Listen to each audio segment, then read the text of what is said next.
I work for DSE as the State Trailbike Project Manager, so my role is to actually represent DSE's interest in engaging with riders to ensure that we get the best outcome for riders, for the department, for the environment, for other residents, for people who live and work near the forest, other forest users, the wildlife and the natural environment. So we're actually seeking to have a good balance between all of those very, very different uses.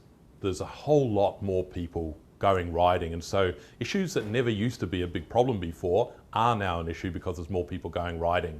Secondly, there's more people going to the forest for other forms of recreation, whether it be mountain biking or bushwalking. There's more people out there.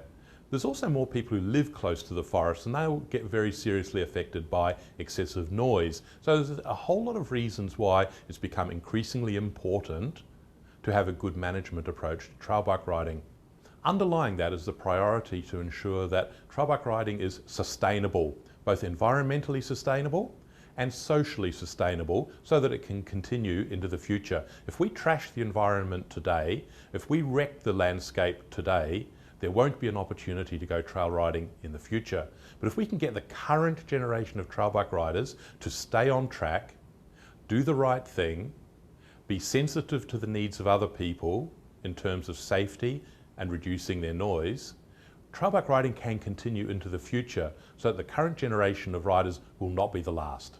One thing that I think that really stands out is the fact that since we started this project, the number of people who have taken the trouble to get their motorcycles registered for recreational riding in state forests has more than doubled.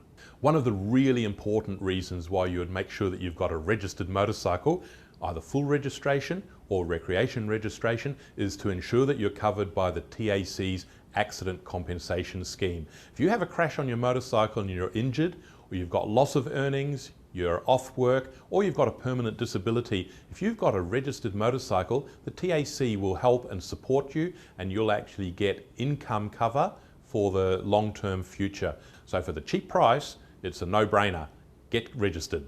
We've actually developed 12 trail bike visitor areas, many of them with recommended trail bike riding loops which are signposted, and that's a fantastic resource for people who are not familiar with where to go when they go trail bike riding. They can look up on our website, find great places to go, places where there'll be a shelter and a toilet, an information board, some routes lined out that they can actually follow. So if they're not familiar with the area, they can still have a great ride without getting lost.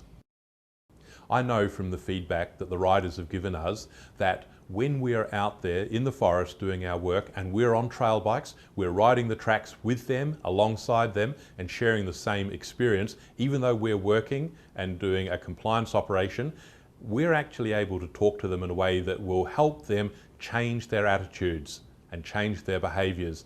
And riders have actually said to me that the fact that we're out there riding alongside and with them means that they will listen to us and that they'll take on board the things that we're saying. And riders have actually said that they have changed their attitudes as a result of the conversations that we've had, and that's a really positive thing. So we actually want to work with trail bike riders because most of their riding takes place on land that the Department of Sustainability and Environment is responsible for.